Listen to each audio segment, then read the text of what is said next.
O Globo Natureza e o Fantástico viajam agora para um lugar que deu origem a uma revolução na história da ciência. O arquipélago de Galápagos, no Oceano Pacífico, é a parada de hoje da série A Jornada da Vida. É lá que mora essa tartaruga gigante. Ela pode chegar a 1,5 metro de comprimento. E vive que é uma beleza, até 200 anos. Os repórteres Sônia Bride e Paulo Zero vão mostrar que essa tartaruga não é especial só pelo tamanho. Junto com outros bichos de Galápagos, ela inspirou a teoria mais importante sobre a adaptação da vida na Terra, a teoria da evolução de Charles Darwin. Começa agora a Jornada da Vida.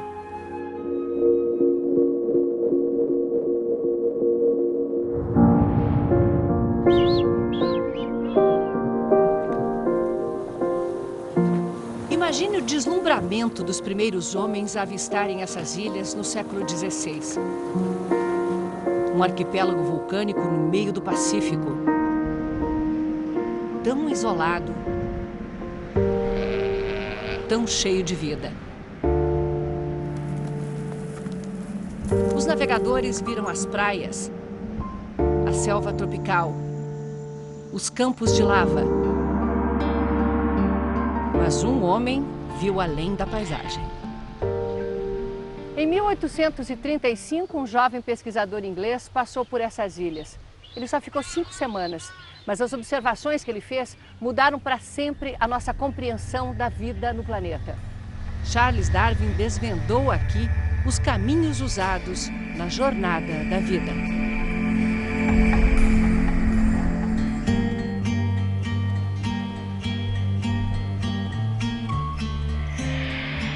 Charles Darwin visitou apenas 4 das 13 ilhas do arquipélago que fica em cima da linha do Equador, a 900 quilômetros da costa. E viu muito.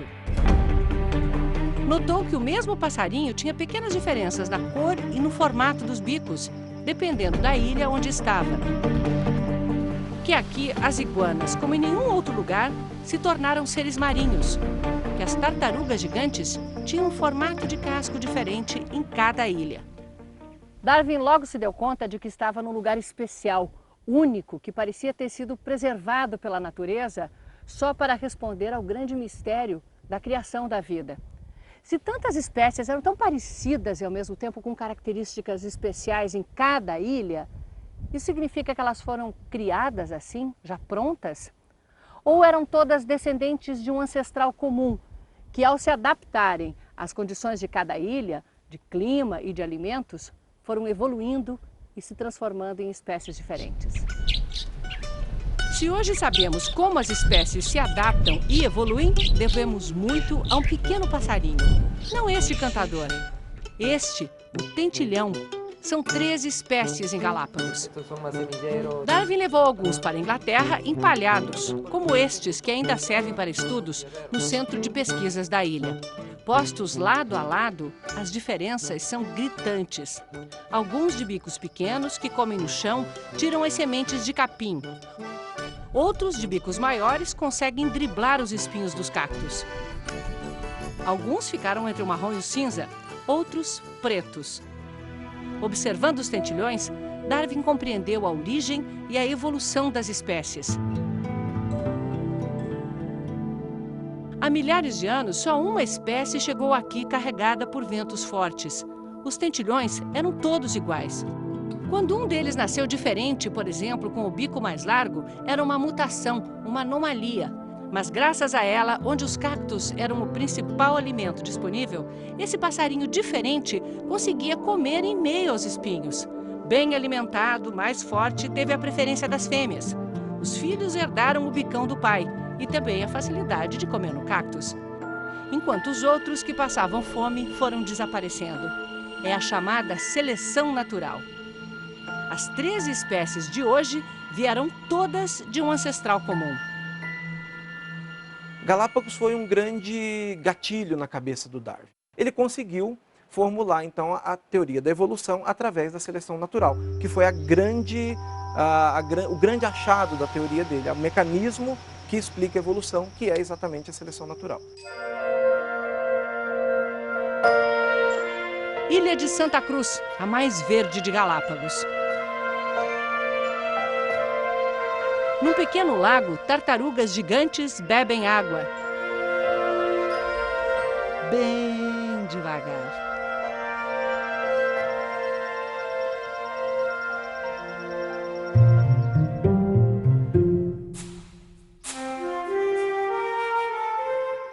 Toma um banho de lama.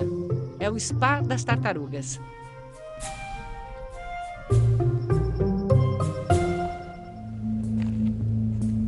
Refrescadas se espalham pelo descampado. Elas não são chamadas de gigantes à toa. Esta tem o casco em forma de domo, arredondado. É só uma das 11 espécies que sobrevivem em Galápagos. 4 foram extintas. Estas de Santa Cruz se alimentam de grama. Esse é grandão. Nossa, deve pesar uns 300 quilos. E ainda é um garotão, tem um pouquinho mais de 100 anos. Ele pode chegar a viver até 200 anos, porque vive numa economia incrível de energia. Ele se mexe o mínimo possível e só faz esforço para se alimentar. Come uns 5 quilos de grama por dia.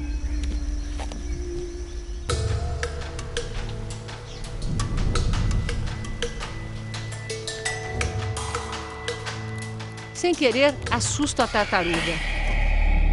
Ela esvazia os pulmões e se esconde no casco.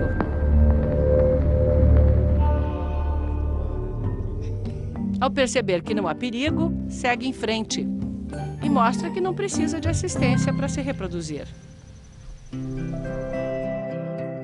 Mas outras tartarugas só saíram da lista de ameaçadas de extinção graças a este centro de reprodução. Fausto Llerena, nativo daqui, hoje é chamado de Papai Tartaruga. Já garantiu o nascimento de 4.000 filhotes.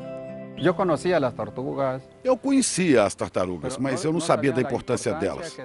Aos poucos é que eu fui me familiarizando, aprendendo, tomando consciência. Estes armários são incubadoras. O sexo das tartarugas é determinado pela temperatura do ninho. 28 graus e nasce macho, 29,5 fêmea. É por isso que o aquecimento global é uma ameaça. Um pouco mais quente no ninho e já não nascem mais machos. Acabaram de nascer. É incrível que ele tirou a caixa para mostrar os ovos pra gente. E aí já tinha 3 tartaruguinhas nascidas. Elas nasceram hoje. Elas vão ficar no centro por 2 anos, aprendendo aos poucos a se virarem sozinhas. Quando chegam ao tamanho e peso certos, ganham liberdade. 759. Papai Tartaruga trabalha para que nenhuma outra espécie desapareça, como ele já viu acontecer. É um sentimento ruim, não só porque eu convivia com elas, é porque isso tem um impacto para o mundo todo. Uma espécie desapareceu do planeta. Uma espécie se desapareceu do planeta. Este é Diego, a tartaruga que salvou sua espécie da extinção. Na natureza, só restavam 12 fêmeas e 2 machos muito jovens. Diego foi localizado num zoológico dos Estados Unidos. De volta a Galápagos, virou um super reprodutor. Subimos a árida ilha de Espanhola para conhecer os descendentes de Diego. Tivemos uma licença especial para vir a essa área protegida, onde 1.800 tartarugas já foram soltas.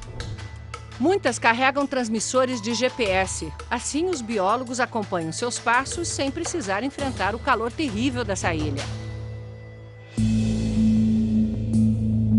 No chão de lava, não tem grama para comer, o que forçou a adaptação.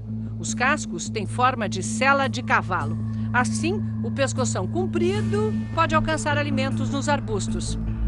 Mas agora, na época da seca, não há folhas. Só resta às tartarugas parar embaixo dos cactos e esperar que uma folha ou um fruto caia. Essas tartarugas quase foram extintas porque as cabras trazidas pelos colonizadores comiam os brotos de cactos. As cabras já foram removidas e as novas mudas são protegidas para poderem crescer e servir de alimento. Do outro lado da ilha, desembarcamos numa praia ocupada pelos leões marinhos. Eles nem se incomodam com a nossa presença. É uma diversão observar esses mamíferos marinhos inteligentes e brincalhões.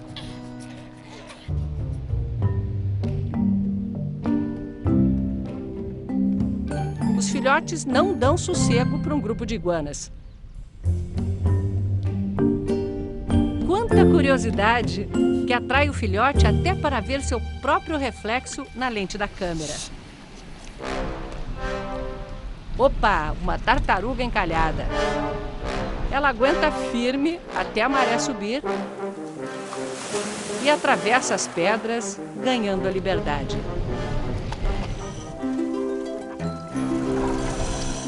Mas os leões marinhos não sossegam nem embaixo d'água. Num balé elegante, esse aí se exibe para a câmera do repórter Paulo Zero.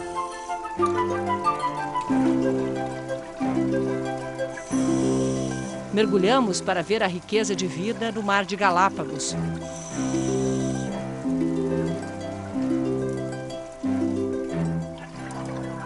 Uma sombra escurece o horizonte. Me aproximo para ver.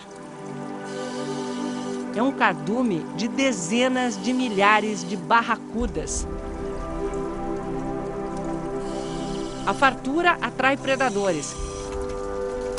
Conto mais de 20 tubarões da galha branca. E olha quem voltou, pois o leão marinho morde até o rabo do tubarão. Mas o que faz essas ilhas tão ricas e tão diferentes? O arquipélago é uma grande encruzilhada do Pacífico. Correntes marinhas que vêm de todas as direções e profundidades trazem nutrientes e tornam impossível a travessia de uma ilha para outra para a maioria das espécies. Daí que os bichos foram obrigados a se adaptar ao ambiente que é único em cada ilha. No alto de uma falésia, encontramos uma colônia de atobás de Galápagos.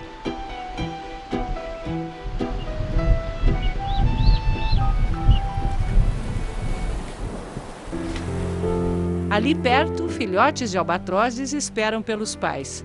Eles crescem tão rápido que têm tamanho de adulto antes de perder a penugem. Albatrozes mantêm seus pares para a vida inteira. E não deve ser fácil a conquista com uma dança assim, tão desengonçada. Mas quando o albatroz se aproxima do abismo, estende suas asas, que têm 2 metros de ponta a ponta, e mergulha no vazio, é o mais elegante dos voos.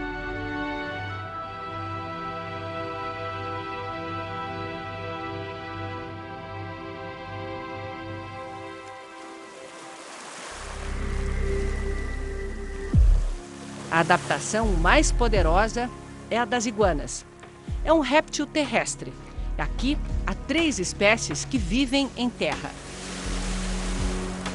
Mas outras 7 espécies se adaptaram para buscar alimento no mar.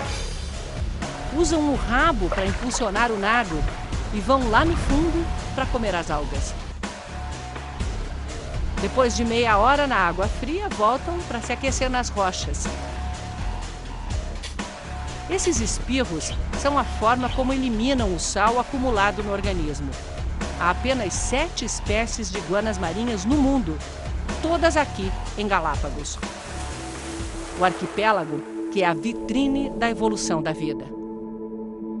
A teoria da evolução ela é uma explicação extremamente poderosa. Ela nos une os seres humanos aos demais animais. Ele mostra que nós somos parte indissociável dessa grande teia de seres vivos que habitaram o planeta e que continuam habitando o planeta. Animais, plantas, humanos. Darwin mostrou que não são os mais fortes, são os que melhor se adaptam que sobrevivem e deixam descendentes para continuar a incrível jornada da vida.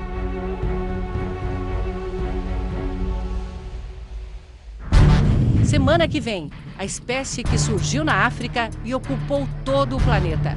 Vamos à Etiópia, o berço da humanidade.